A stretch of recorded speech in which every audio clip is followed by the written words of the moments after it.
তাপসদা জানেন, তাপসদাকে আমরা শেষ চেষ্টা করেছিলাম এক পরিবারের মধ্যে রাখতে, কারণ তাপসদা আমাদের খুব প্রিয় পাত্র।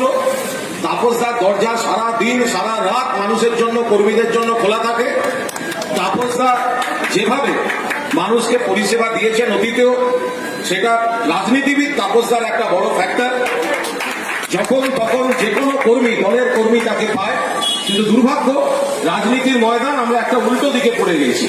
বলে আপনারা যদি বলেন প্রার্থী, ভোটের প্রার্থী, আমি এখানে কোনো দলের মন্তব্য করতে চাই না, আমাদের দলের প্রার্থীও এখানে ভোটে লড়ছেন। সর্বভারতীয় তৃণমূল কংগ্রেসের প্রার্থী সুদীপ বন্দ্যোপাধ্যায় লড়ছেন।